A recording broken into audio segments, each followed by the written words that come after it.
Hey, salut les baroudeurs, j'espère que vous allez bien. On m'avait demandé il y a quelques temps en commentaire des conseils pour dormir à la cow-boy. Donc si vous débutez en bivouac ou bien que vous pratiquez la rando et puis jusqu'à maintenant dormez sous tente et que vous avez des difficultés, des questions, des appréhensions à franchir le pas de dormir sans tente ni tarpe pour passer des nuits à la belle étoile ou bien simplement bivouaquer à la cow-boy en forêt, et bien dans cette vidéo je vous partage toute mon expérience et puis on va passer en revue un peu tous les aspects de cette pratique. Alors je pars du principe que vous êtes complet débutant et puis que vous n'avez jamais bivouaqué à la cow-boy ou bien que vous bivouaquez en tente et que vous avez des difficultés à franchir le cap. Et donc une étape intermédiaire, si ça peut vous aider, eh bien c'est de dormir sous tarpe si vous ne bivouaquez pas sous tarpe. Parce que ça va vous permettre de vous exposer progressivement et de vous acclimater progressivement à l'environnement. La tente apporte un sentiment de sécurité, ça crée une espèce de cocon, et puis quand la nuit tombe et qu'on est dans sa tente avec une lampe, la lampe éclaire les parois de la tente et donc ça procure un sentiment de sécurité qui est beaucoup moins présent en tarpe, où on est visuellement confronté à l'obscurité et où la lumière de notre lampe se réfléchit d'un côté sur le tarpe et puis de l'autre se perd dans l'obscurité. Donc, et puis le tarp permet de faire des montages progressifs de plus en plus ouverts. On peut faire un montage très fermé au départ et puis plus on s'habitue, faire des montages de plus en plus ouverts. Le montage classique étant une simple appentis, donc un montage à plat où on met le tarp en pente avec un côté qui touche le sol, en général dans notre dos, et puis on oriente ça par rapport au vent pour se protéger du vent. Et malgré tout, ce montage-là, malgré qu'on a encore, on a déjà une vision à 180 degrés, ça apporte encore un sentiment de protection assez psychologique face à un éventuel animal qui pourrait venir dans notre dos. Et donc la principale étape intermédiaire avec un tarp, ça va être de faire un montage suspendu ou volant, selon comment vous voulez l'appeler. Donc un montage où on vient simplement monter le tarp à plat en l'air, en laissant 70 cm à 1,20 m de hauteur sur la partie basse, de façon déjà à être exposé complètement au courant d'air et pouvoir tester un peu son matériel comme ça, puisque l'une des principales différences entre dormir dans un montage fermé en tarpe ou en tente et le bivouac à la cow-boy, ça va être le vent qui entraîne une forte déperdition de chaleur. Donc il faut prendre garde à ça, et puis lors de vos premières nuits à la cow-boy, être certain d'emporter suffisamment de quoi se couvrir, en particulier si vous n'avez pas de sursac. Le montage en l'air va permettre également, lorsque vous êtes allongé, eh bien d'avoir une vision périphérique à 360 degrés, donc une vision vraiment immersive et d'être confronté à l'obscurité de tous côtés. Et donc une fois que vous êtes sur ce montage-là, le tarp, voilà, sa seule fonction est de nous rassurer sur une éventuelle averse pendant la nuit, protéger éventuellement de quelques brindilles. Et quand on pratique le bivouac régulièrement, en fait, si on analyse objectivement, très souvent on monte le tarp par habitude, et puis parce que ça fait partie de l'ambiance bivouac, bushcraft, mais il y a de nombreuses situations, voilà, où on monte notre tarp, alors que si on analyse objectivement les conditions météo, on pourrait tout à fait s'en passer. Donc lorsque vous êtes à l'aise avec ce genre de montage suspendu, en réalité vous avez déjà franchi le cap, et ça va vous demander aucun effort de dormir sans tarp et donc d'attaquer les nuits de bivouac à la cow-boy. Alors comme je disais, le plus grand changement lorsqu'on commence à bivouaquer à la cow-boy, c'est l'exposition au vent qui entraîne une déperdition de chaleur importante. Si vous êtes suffisamment bien équipé avec votre duvet, si vous avez un top quilt ou quelque chose à mettre par-dessus, on peut aborder des nuits à la cow-boy en forêt sans sursac. Moi je le fais très souvent, ou même voilà, sous un tarp tout en étant exposé au vent, mais sans sursac, à condition d'avoir suffisamment de quoi se couvrir, puisque les duvets ont des tissus très respirants, et donc la moindre brise va entraîner une forte déperdition de chaleur. Donc ça, quand vous débutez, il faut vraiment, il vaut mieux en porter trop que pas assez si vous voulez passer des nuits relativement confortables, sachant que ça demande quand même un temps d'acclimatation, et puis voilà, c'est pas garanti que les premières nuits, si les conditions météo ne sont pas super clémentes, c'est pas garanti que les premières nuits soient tout à fait confortables. Ensuite, inévitablement, il va falloir passer par un sursac. Alors si vous n'avez pas de sursac, une étape intermédiaire. Si vous avez un tarp, eh bien ça va être d'utiliser votre tarp de façon, voilà, si vous ne souhaitez pas investir immédiatement dans un sursac, d'autant que les sursacs de couchage d'entrée de gamme sont absolument catastrophiques. Donc l'indice de colonne d'eau, la résistance à l'eau est tout à fait correcte, il n'y a aucun souci. S'il pleut, l'eau ne traversera pas, ça vous tiendra au sec. Par contre, l'indice de respirabilité est absolument catastrophique et vous finirez sans doute au moins bien humide, si ce n'est mouillé par la condensation due à votre transpiration dans le sursac. Donc pour cette raison, je vous déconseille d'acheter un sursac bas de gamme. Et donc quand vous abordez vos premières nuits à la cow-boy, si vous avez un tarp, vous pouvez simplement utiliser votre tarp. Et ça présente même des avantages comparativement à un sursac bas de gamme, puisque le tarp, alors il s'agit pas de, il faut pas s'enrouler dedans, il ne faut pas se saucissonner dedans, parce que là ça va condenser plus qu'un sursac bas de gamme. Mais il faut l'utiliser simplement comme un drap. Donc lorsque vous êtes sur votre bâche de sol, vous avez toutes vos affaires, vous étendez simplement le tarp par-dessus vous et vos affaires.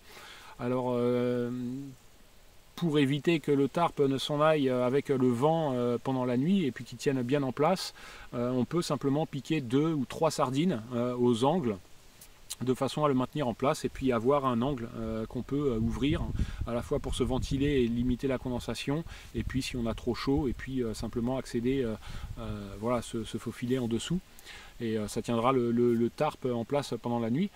Et ça condense beaucoup moins qu'un sursac bas de gamme, pour la simple raison déjà que vous avez une surface beaucoup plus grande, donc l'humidité du corps qui circule sous le tarp a plus d'espace pour se répartir.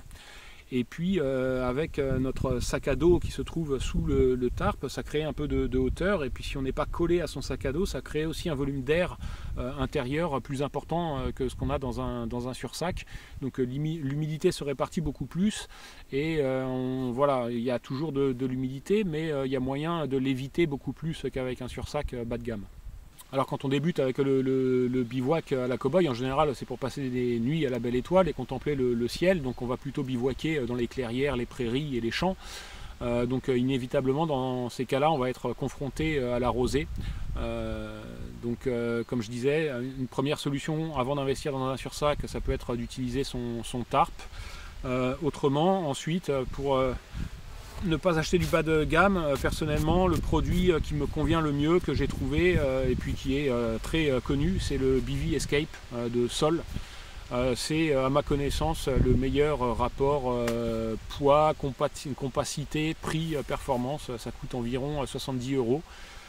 Il y a une version pro qui existe mais qui est devenue assez introuvable et qui coûte environ 120 € et qui est un peu plus protectrice que celui-ci. Malheureusement, voilà, j'ai regardé, je l'ai longtemps cherché et je ne suis pas parvenu à le trouver.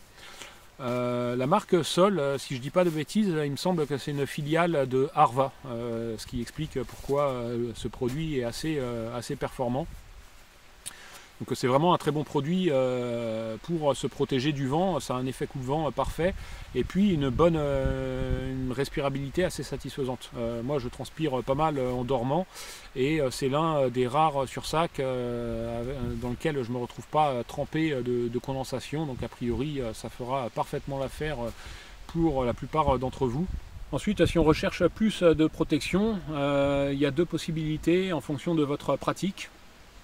Si vous êtes plus sur une pratique rando où vous marchez beaucoup, à ce moment-là il va falloir monter en gamme et puis prendre des sursacs qui font en général au moins 200 €. C'est toujours une pièce d'équipement qui est très chère du fait qu'il y a une grande surface de tissu, et que pour avoir un sursac qui soit performant, il faut un sursac avec une membrane, que ce soit Pertex, Gore-Tex ou une autre membrane propriétaire. C'est la membrane qui va permettre d'apporter de la respirabilité. Faire un sursac étanche, tout le monde sait faire. On prend un sac poubelle 200 litres, ça coûte quelques centimes, c'est parfaitement étanche.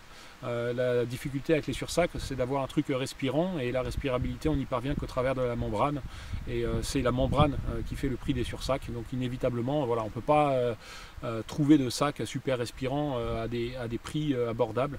Inévitablement, voilà, on arrive sur des sursacs qui vont faire 200, 300 euros pour avoir quelque chose qui soit performant. Excepté, et c'est pour ça que je dis ça dépend de votre pratique, les sursacs militaires qui ont des membranes assimilées Pertex ou Gore-Tex. En tout cas, voilà, les performances sont comparables, un peu sont de cet ordre-là, de l'ordre du Pertex ou du Gore-Tex. Et on trouve des sursacs militaires à environ 70 euros neufs. Par contre, ça pèse en général 950-970 grammes jusqu'à 1,2 kg pour les plus lourds. Donc ça va être moins orienté rando, à moins d'avoir les épaules solides. Et plutôt voilà, exclusivement pour du bivouac, quand on fait simplement une sortie exprès pour passer une nuit à la belle étoile. Autrement, si on est plus sur une pratique rando, il va falloir investir pour avoir quelque chose de compact et léger. Maintenant, il faut faire attention parce que même avec des sursacs haut de gamme, si vous avez vu ma revue du sursac hélium de Outdoor Research, c'est pas toujours garanti non plus de ne pas avoir de condensation. Le hélium de Outdoor Research coûte 180 euros, je crois, de mémoire, 160, 180 euros. Et du fait qu'il y a une membrane uniquement sur le dessus et pas sur le dessous, de façon à limiter le prix, eh bien j'ai de la condensation sur la partie du dessous, mais qui remonte malgré tout un peu sur les bords. Et bien cette partie qui remonte est suffisante pour créer vraiment une forte condensation qui vient mouiller les côtés de mon duvet de façon assez problématique. Donc après voilà, ça va dépendre de votre physiologie, de votre taille, etc. Il y a plein de paramètres qui entrent en compte, mais voilà, c'est pas exclu à 100%, même avec un sursac haut de gamme, de ne pas avoir de soucis de condensation, même quand les spécifications techniques sont à la hauteur. En tout cas, voilà, sur la fiche technique, quand on l'achète, il peut y avoir une très bonne respirabilité, et puis en fonction de la conception, ça peut malgré tout poser quelques problèmes. Un autre accessoire indispensable pour aborder les nuits de bivouac à la cow-boy, ça va être le couvre-sac pour couvrir son sac à dos. Personnellement, j'utilise un couvre-sac d'un volume beaucoup plus important que le volume de mon sac à dos. Donc j'ai un sac qui fait 70 litres, et puis j'ai un couvre-sac qui peut contenir des sacs allant jusqu'à 90 litres, voire 100 litres. La raison à ça est que lorsqu'on est installé sur sa bâche ou voilà, en bivouac pour la nuit, eh bien, je peux mettre mon sac à dos dans le couvre-sac, mais je peux également y mettre mes chaussures, mon réchaud, la gamelle et tout ce que je veux encore utiliser, garder pour le lendemain, sans avoir à le remballer dans le sac. Je peux tout simplement voilà, fermer mon sac, le mettre dans le couvre-sac, et puis avoir encore toutes mes petites affaires dans le couvre-sac, à côté du sac, et puis donc à côté de moi, les utiliser, et puis à la dernière seconde, tout mettre dedans, tirer la corde à fond, et puis tout protéger de la rosée. Et voilà, de cette façon-là, ça permet d'être très confortable et de ne pas s'embêter à devoir ranger toutes ses affaires le soir dans le sac à dos avant de s'endormir, et puis de tout préserver de la rosée. Donc voilà pour les éléments de base. Maintenant, je reviens sur le sujet des sursacs. Dès lors que vous souhaitez vous engager plus en avant dans cette pratique du bivouac à la cow-boy, si vous êtes dans une recherche de retour à la nature, de retrouver un peu qu'est-ce qu'on a encore de notre condition animale, et puis voilà, que vous avez une pratique déjà un peu régulière, une certaine expérience avec le bivouac à la cow-boy, et puis souhaitez expérimenter plus loin, il peut arriver un moment où vous acceptez tout simplement le risque d'averse, et puis ça ne vous pose plus de problème. Alors pas systématiquement, mais voilà, une fois de temps en temps, on peut se dire, accepter ce risque et se dire ok, tiens, là je vais bivouaquer à la cow-boy, et puis tant pis, c'est pas grave s'il pleut une demi-heure ou une heure pendant la nuit, ou voire même un week-end pluvieux, se dire tiens là j'y vais carrément, et puis je vais bivouaquer en sursac sous la pluie, et puis voir comment je me sens, ce que je ressens, ce que ça fait, et puis comment je me sens connecté à la nature et aux éléments. Et donc là, on est obligé de réfléchir un peu différemment, parce que ça va dépendre vraiment de votre pratique. Si vous avez un sursac Pertex, Gore-Tex haut de gamme, alors du fait que c'est des sursacs qui sont très légers, le tissu est extrêmement fin et très peu résistant à l'abrasion, ce qui contraint en fait à utiliser une bâche de sol. Et en cas de pluie, la pluie donc ruisselle sur le sursac, et si vous avez une grande bâche de sol, la pluie va s'accumuler sur la bâche de sol et créer une flaque d'eau du fait du poids du corps. Ça fait une légère cuvette et donc ça crée une flaque d'eau. Et donc en général quand il se met à pleuvoir et qu'on dort en sursac, on se réveille un coup et puis voilà, on vérifie qu'on est bien protégé, on ferme la capuche et puis on se tourne et on se rendort. Et donc s'il pleut à forte goutte pendant une demi-heure, ça suffit pour créer une flaque d'eau, et donc on se tourne dans la flaque d'eau, et là même le meilleur des Gore-Tex ne suffira pas à garder l'eau au dehors, et on finit par se réveiller une heure plus tard au milieu de la nuit complètement trempé. Donc pour éviter ça, la solution intermédiaire, eh bien, ça va être simplement de couper une bande de tapis de sol, coupée dans une couverture de survie ou dans une bâche, et une bande qui fasse la largeur de nos hanches, de façon à permettre au maximum à l'eau de ruisseler sur le sursac et de s'infiltrer directement dans la terre plutôt que de s'accumuler sur le tapis de sol, sur la bâche de sol.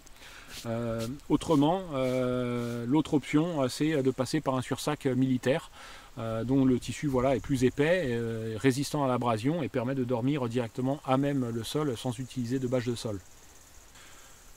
L'un des avantages du sursac militaire, c'est qu'en général, c'est des sursacs qui sont beaucoup plus spacieux pour permettre aux militaires d'y ranger leurs chaussures et puis leurs équipements à l'intérieur. Donc ça réduit également les effets de condensation, même du coup si dans les specs, dans les spécifications, c'est pas forcément les sursacs les plus respirants par rapport à certaines membranes qu'on peut trouver actuellement. La respirabilité, elle est aussi voilà, à mettre en relation avec le volume d'air qu'on a à l'intérieur, et parfois il vaut mieux avoir un truc un peu moins respirant avec un gros volume d'air plutôt qu'un truc qui nous enserre extrêmement respirant et qui va malgré tout du coup au final condenser, et où le peu de condensation qu'il va y avoir va être en contact direct avec nos équipements, alors que sur un truc un peu plus spacieux, peut-être ça va condenser un peu plus, mais du coup comme on a un plus gros volume d'air, ça va beaucoup mieux se gérer. Alors pour continuer sur la météo, on va parler température. Il y a deux cas de figure à connaître. Le premier qui représente le plus de risques, c'est les faibles températures négatives. Dès qu'on aborde un peu, on se rapproche des 0 degrés et puis on arrive sur du -2, -4. Parce qu'à ce moment-là, en fait, notre évaporation va condenser sur l'extérieur du sursac, ou bien s'il y a de la rosée le soir, et puis dans la nuit, quand ça commence à geler, tout ça va geler sur le sursac. Et là, même avec la membrane en Gore-Tex la plus performante, lorsque ça gèle sur le sursac, ça vient créer une couche qui ferme les pores du tissu et qui vient annuler en fait toute la respirabilité du sursac, si bien que toute l'évaporation restante pendant le restant de la nuit va condenser à l'intérieur. Alors c'est là la problématique, quand les températures ne sont pas suffisamment négatives, eh bien ça va geler à l'extérieur du sursac, mais à l'intérieur par contre ça ne va pas geler, ça va condenser, et ça va, enfin la condensation ne va pas geler, et donc on va se retrouver trempé dans la condensation à cause de cette couche de gel à l'extérieur. Alors que quand les températures sont franchement négatives, eh bien, ça va geler à l'extérieur, et puis ce qui va condenser à l'intérieur va geler sur la paroi intérieure. Donc on se retrouve avec de la glace à l'intérieur du sursac, mais au moins le sac de couchage n'absorbe pas la glace. Donc on reste somme toute relativement sec. Il y a toujours un peu voilà, les gouttes d'eau qui gèlent et qui retombent un peu sur les côtés, qui se trouvent du coup un peu plus en contact avec la chaleur du corps, etc. Il y a toujours, on peut avoir des taches d'humidité, mais on ne se retrouve pas trempé comme ça peut être le cas lorsque ça gèle à l'extérieur, et simplement que ça condense à l'intérieur sans geler. Donc il faut prendre garde à ce genre de température fraîche où ça va givrer à l'extérieur et pas à l'intérieur, parce qu'on peut se retrouver trempé par des températures qui peuvent engendrer un risque d'hypothermie. Donc dans ce genre de température, s'il ne pleut pas, s'il n'y a pas de risque de pluie, parfois voilà, il faut simplement sortir du sursac, soit l'ouvrir pour bien le ventiler, le secouer, ou bien en sortir, voilà, si on se réveille à un moment donné, si on n'a pas complètement fermé l'œil, et bien l'ouvrir et puis essayer d'en sortir un peu une fois que la rosée est passée, une fois que ça a givré. Et parfois ça permet de rester plus au sec qu'avec le sursac. Par contre du coup on perd la protection face au vent, donc s'il y a du vent, on peut, voilà, c'est à apprécier au cas par cas, mais voilà, parfois ça vaut le coup de sortir du sursac, parfois le vent va entraîner plus de déperdition de chaleur, à voir comment gérer ça. En tous les cas, il faut vraiment prendre garde et puis emporter suffisamment d'équipement pour voilà, assurer une nuit confortable et ne pas voilà, faire attention à ne pas se mettre en danger si on est dans la pampa et puis qu'on n'a pas de possibilité de se réchauffer. Voilà, faut faire attention à ne pas se retrouver trempé au milieu de la nuit avec des températures de moins 2 degrés qui pourraient nous conduire à des risques d'hypothermie. Voilà, donc maintenant on a vu les équipements, le couvre-sac à dos, le sursac et puis un peu les conditions météo. Donc maintenant il reste les animaux et les insectes. Alors une grande différence voilà, du bivouac à la cow-boy comparativement à dormir avec une tente ou un tarp. La tente ou le tarp crée toujours voilà, une grande forme géométrique et puis un contraste dans l'environnement qui font que les animaux eh bien, nous repèrent et puis gardent une certaine distance. Ils se méfient et gardent une distance. Lorsqu'on dort à la cow-boy, on n'a plus cette forme qui se distingue dans l'environnement et les animaux ne nous repèrent plus d'aussi loin. Donc en tous les cas, voilà, ça crée des contacts plus rapprochés.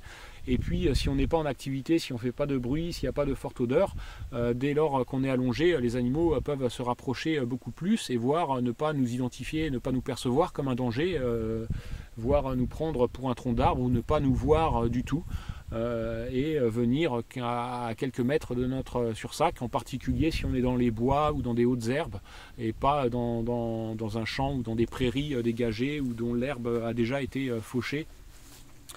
Dès qu'on est en sous-bois et puis qu'il y a pas mal de végétation un peu qui nous camoufle, là on peut avoir des contacts beaucoup plus rapprochés. Dans mon expérience, ça pose aucun problème. C'est en fait, au bout du compte, un beau cadeau. On peut observer les animaux passer beaucoup plus près et puis les observer de beaucoup plus près, et y compris des sangliers voilà, qui peuvent passer à quelques mètres. Tant qu'on ne les effraie pas, tant qu'on garde la position allongée, il n'y a aucun souci. Même si on fait un mouvement, qu'on relève simplement la tête et qu'ils voient le mouvement, ils ne chargent pas. Tant qu'on reste allongé, en fait, ils ne nous perçoivent pas comme un danger. Je sais pas, je peux pas jurer je ne sais pas s'ils nous identifient comme humains ou pas, mais en tout cas, j'ai déjà eu des expériences comme ça de bivouac à la cow-boy en forêt où un sanglier, une laie et ces 3 marcassins sont passés à 1,50 m de l'angle de mon tapis de sol. Je dormais aux abords d'une mare asséchée et puis à 5 h du matin, les sangliers passaient pour contourner cette mare et puis ensuite on passait 1 heure à gratter le sol de l'autre côté. Et donc je me suis réveillé comme ça avec le bruit dans les feuilles du sanglier. J'ai simplement relevé la tête, j'ai vu le sanglier et puis voilà, j'ai reposé la tête, je suis resté, le sanglier est passé à 1,50 m avec les 3 marcassins sans aucun problème. Donc il n'y a pas à s'en faire, quoi. Il faut se détendre par rapport à ça. Il n'y a pas de risque plus important avec les animaux dans la mesure voilà, où on n'est pas menaçant. Je suppose, j'en mettrais presque ma main à couper, que même si d'aventure on devait se réveiller au milieu d'une horde de sangliers, voilà, il n'y a pas de risque de se faire charger dans la mesure où on reste allongé. Même si on bouge un peu la tête, etc., les sangliers ne vont pas charger et puis prennent en tous les cas la fuite en premier lieu. Alors concernant les insectes, personnellement ça fait, je sais pas, 15 ans que je n'ai pas dormi sous une tente et ça fait autant d'années quasiment que je n'utilise pas de moustiquaire. Et ça fait quelques années que je n'utilise plus non plus de crème répulsive. Donc je sais pas, il y a des gens qui sont plus sensibles, qui ont des peaux plus sensibles et puis qui attirent plus ou moins les insectes ou les moustiques en particulier. Personnellement, depuis 2 ans, je suis dans une démarche plutôt de retour à la vie sauvage et donc d'acceptation des insectes et de lâcher prise et de ne plus me protéger. Au point que maintenant, là, depuis 1 an et demi, 2 ans, je dors près de, y compris parfois, pas systématiquement, mais parfois ça m'arrive de dormir aux abords de points d'eau, en des endroits où il y a pas mal de moustiques, et de dormir là sans me protéger, sans moustiquaire, sans crème répulsive, et puis simplement, voilà, avec une veste comme ça, sans mettre de gants, rien, et puis juste en restant comme ça, éventuellement en fonction de la température, passer juste un tour de cou, quelque chose, mais sans me protéger outre mesure, et puis simplement essayer d'accepter, et puis voir ce qui se passe, et puis comment ça fonctionne. Et donc dans mon expérience, voilà, il y a toujours une période en soirée, quand la luminosité tombe, quand la nuit s'installe, il y a une période d'une heure ou deux où les moustiques sont extrêmement actifs. Et moi personnellement, mon expérience, c'est que sans me protéger, j'ai jamais eu plus d'une dizaine de piqûres. Je sais même pas, je crois que j'ai jamais eu une dizaine de piqûres. Peut-être, je crois que j'ai dû avoir 5-6 piqûres maximum. Peut-être un peu plus. Mais voilà, il y a un aspect important quand on est dans une pratique vraiment plus engagée, plus poussée et plus approfondie du bivouac à la cow-boy et puis du bivouac tout simplement en général, qui est que en passant beaucoup de temps dans la nature, en fait on finit par conscientiser que on a plus de tension mentale à vouloir systématiquement se protéger qu'on a d'inconfort physique à ne pas se protéger et à lâcher prise. Et une fois qu'on conscientise ça, qu'on commence à prendre conscience de ça, on entre justement dans ce processus en fait de lâcher prise et puis d'arrêter de se protéger, quoi, parce que on perd en confort physique, mais ce qu'on perd en confort physique, en fait, on le gagne en détente mentale. Et ça fait une très grande différence et c'est vraiment un gros approfondissement de la pratique et de la relation à la nature. Et donc moi, mon expérience, jusqu'à maintenant, j'ai rien vécu de dramatique. Alors évidemment, c'est pas le cas partout, hein. C'est clair que si je vais au printemps en Suède ou dans la taïga ou dans la toundra où les moustiques abondent par centaines de milliers, c'est clair que je vais pas vous raconter la même histoire, quoi. Et que là, je vais sortir la moustiquaire et compagnie. Mais en tout cas, en France, en Europe de l'Ouest, etc., j'ai jamais eu de soucis. Quand j'avais fait Compostelle, aller-retour depuis Paris en bivouac, je me protégeais pas non plus. Je crois même j'avais pas de crème répulsive et je me protégeais pas particulièrement. Et sur 5, je sais plus, j'avais passé 5 mois et demi de bivouac. J'ai eu 3 ou 4 nuits dont vraiment je crois 3 nuits dont vraiment je me souviens. Il y avait une nuit dans les Landes, dans un coin où il y avait un canal et puis un petit étang, enfin même pas un étang, une espèce de mare forestière aux abords du canal. Et puis j'avais bivouaqué à une centaine de mètres de là. Donc là j'ai eu une situation où ça a été un peu costaud, où vraiment j'ai dû me couvrir vraiment alors que j'avais trop chaud, mais où vraiment je me suis couvert et j'ai préféré transpirer parce que il y avait trop de moustiques. Et même une fois pour dormir, je me suis foutu à poil dans le duvet et refermé le duvet en laissant juste un trou pour respirer. J'ai eu une situation comme ça où vraiment ça a été très difficile, et puis peut-être 2 ou 3 situations où j'ai eu voilà, des piqûres où ça a été inconfortable, mais pas du même ordre que de devoir dormir avec un trou et un tuba pour respirer. Mais voilà, donc ça m'a fait sur 5 mois et demi de bivouac en France comme ça, de cette expérience-là, je crois que je dois avoir 3 nuits qui me sont restées en tête, de situations vraiment inconfortables vis-à-vis des moustiques. Et depuis, et puis surtout que j'approfondis ça constamment, maintenant j'ai pu vraiment, j'ai passé des nuits là cette année avec beaucoup plus de piqûres que lors de ces expériences-là. Et où en fait, ouais, c'est ce que je disais, en approfondissant ce lâcher prise, c'est ce que je perds en confort physique, je le gagne en confort mental et en détente mentale. Et du coup, j'ai pu ce genre d'expérience éprouvante avec les insectes et en particulier les moustiques. Donc je ne suis pas le mieux placé pour vous dire comment s'en protéger, excepté voilà, éventuellement je ne sais pas, une moustiquaire de tête, etc. Si vraiment vous êtes sensible. Moi je ne suis plus du tout dans cette démarche-là, donc du coup je ne suis pas le mieux placé pour vous conseiller par rapport à ça, excepté de vous inviter peut-être à conscientiser ce rapport-là entre confort physique et détente mentale, et à voir que parfois en perdant de l'inconfort physique on gagne de la détente mentale, et puis trouver votre équilibre, hein. Après chacun a son propre équilibre et puis évolue à son rythme. Mais en tout cas, voilà, c'est une fois qu'on conscientise ça, on peut, si on a envie d'approfondir notre relation à la nature, et ben, entrer dans cette dynamique-là. Donc c'est de mon expérience personnelle, c'est la seule chose à laquelle je peux vous inviter par rapport à ça. Autrement, pour le reste des insectes, il n'y a pas, j'ai jamais eu vraiment de situation très inconfortable ou particulière. Il y a parfois en forêt quelques coins à limaces où du coup on peut se trouver avec une limace qui nous grimpe sur le sursac. Toute ma carrière de bivouaqueur, ça m'est arrivé une fois et je suis même pas certain que c'était pas une hallucination, mais de me réveiller au milieu de la nuit en ayant la sensation d'avoir une limace sur la joue et de la chasser. Et même aujourd'hui, je ne sais pas si c'était une espèce de sensation subjective, si c'était une espèce d'hallucination ou pas. J'étais dans un coin où j'avais plein de limaces et où, avant de m'endormir, j'ai dû en prendre pas mal pour les emmener et puis les redéposer 20 mètres plus loin, de façon à m'assurer une certaine tranquillité. Et cette nuit-là, au milieu de la nuit, ouais, je me suis réveillé avec une sensation de limace sur la joue. Mais ouais, je ne sais pas si j'ai halluciné ou pas. Mais c'est la seule fois où ça m'est arrivé comme ça. Autrement, j'ai jamais eu d'insectes dans les oreilles, dans le nez, ou ce genre de trucs. Ça peut arriver en marchant, respirer, et puis avoir un moucheron qui nous rentre dans le nez ou qui vient plonger dans notre œil. Mais en bivouac à la cow-boy, comme ça, j'ai pas eu ce genre de situation. Alors après, un truc par contre, oui, c'est en dormant avec la bâche de sol.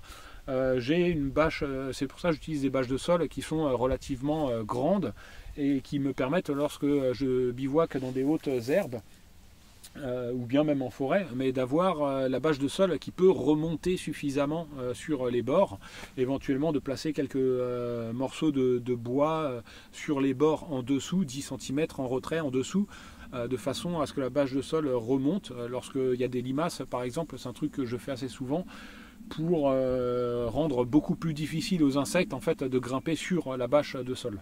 Donc ça oui, ça c'est vraiment un point par contre, ouais, que je fais pas systématiquement, mais quand j'utilise la bâche de sol, que je fais assez souvent pour me protéger des insectes quand j'ai la sensation que voilà, il y a un risque d'être dérangé pendant la nuit.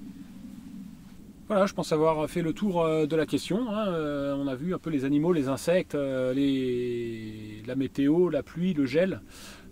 Écoutez, j'espère que tous ces conseils ou ce partage d'expérience vous sera utile et puis vous aidera à aborder vos nuits de bivouac à la cow-boy sereinement, que vous débutiez ou que vous souhaitiez approfondir. Éventuellement, ouais, je peux vous parler un petit peu aussi, un peu plus de cet approfondissement de bivouac à la cow-boy sans bâche de sol, explicitement avec un sursac militaire, du coup, pour ne pas bousiller un sursac super cher en Gore-Tex destiné à la rando et du coup très sensible à la perforation et à l'abrasion. C'est vraiment aussi dans cette dynamique de lâcher prise un peu et de perdre en confort physique pour gagner en détente mentale. Aborder des nuits en forêt comme ça, en venant simplement avec son sursac militaire, et puis d'arriver, donc on se constitue un bedroll, comme ils appellent ça aux États-Unis. Donc simplement on a notre duvet et tout enroulé dans le sursac. Donc on se passe même des sacs, des poches de rangement, etc. On roule tout comme ça, on attache ça sur notre sac ou on le met à l'intérieur. Et puis marcher en forêt, et puis simplement quand arrive le soir, à pouvoir en 5 secondes dérouler notre lit et puis s'installer dedans. Et ça change complètement notre relation à la nature, de la même façon que la marche nu-pied, par exemple, quand on est habitué à marcher avec des grosses chaussures, on a une lecture du sol très linéaire, on regarde droit devant soi, et parce qu'on n'a pas nécessité à avoir une lecture du sol latérale, parce qu'avec nos chaussures, s'il y a une ronce devant, on marche dessus et on va pas la sentir. S'il y a un caillou un peu pointu, on ne va pas le sentir. Et quand on passe sur de la marche pieds nus, eh ben, on est obligé de prêter attention à ces choses-là pour ne pas s'esquinter les pieds, et donc de développer une lecture du sol un peu plus latérale pour contourner un peu tous les obstacles, et donc ça change le regard qu'on a sur le terrain. Et de façon subtile, on peut, par extension, on peut dire que d'une certaine manière, ça change un peu notre psychologie, ou en tout cas la façon, ouais, notre relation à l'environnement. Et il se passe, dans mon expérience en tout cas, la même chose, j'ai le même sentiment avec le bivouac à la cow-boy, directement avec un sursac militaire et sans bâche de sol. C'est-à-dire que voilà, quand il y a une bâche de sol, on va s'accommoder beaucoup plus facilement d'une plus grande variété de terrains, avec plus d'aspérité, etc. Parce que ça va mieux protéger nos équipements. Et quand on dort directement à même le sol, du coup, on prête beaucoup plus attention à la nature du sol et puis à ses reliefs, de façon à trouver un endroit qui soit confortable. C'est un truc que je connais bien, parce que quand j'ai commencé mes premiers bivouacs solo, lorsque j'avais, je sais pas, j'ai fait mes premiers bivouacs solo à l'âge de 18-20 ans, et donc j'avais pas le budget pour m'équiper, et j'ai fait mes premiers bivouacs solo comme ça, à la cow-boy, avec un sursac militaire. J'avais même pas de matelas. Alors je faisais parfois avec un matelas mousse, et parfois, comme ça m'encombrait, je voulais juste partir. J'avais pas de sac à dos de rando non plus pendant un moment. Je voulais juste partir léger avec un petit sac d'une 30aine de litres. Et je voulais pas m'encombrer, donc je partais juste avec le sursac et un duvet, et même pas de matelas mousse. Et ça, c'est vraiment une expérience différente et intéressante si vous êtes dans cette démarche de retour à la nature totale. Parce que du coup, ça nous oblige aussi à choisir le terrain en fonction des reliefs, pour trouver un endroit où en fait physiquement on va se trouver bien, où on va avoir un peu un creux pour les hanches, où on va avoir un peu le dos calé, où on va pas avoir une bosse, une pierre, une branche, une racine un peu qui nous fait mal au dos pendant la nuit. Donc en fait on commence à avoir une relation au sol qui est complètement différente. Et puis on a du coup une lecture du sol, ou une relation au sol, à l'environnement, où on va être dans une recherche que le sol en lui-même nous apporte une certaine protection, un certain confort. Donc en fait, ce qu'on ne cherche plus, ce qu'on n'emmène plus, le confort qu'on n'emmène plus au travers de nos équipements, on va le chercher directement dans l'environnement. Et donc ça change vraiment notre relation à l'environnement et notre vision sur l'environnement quand on se promène dans la nature et en forêt. Et en ce sens, on se sent aussi beaucoup plus proche des animaux, et on comprend aussi beaucoup plus leur psychologie et leur comportement, comment ils choisissent un endroit pour dormir, comment ils se déplacent.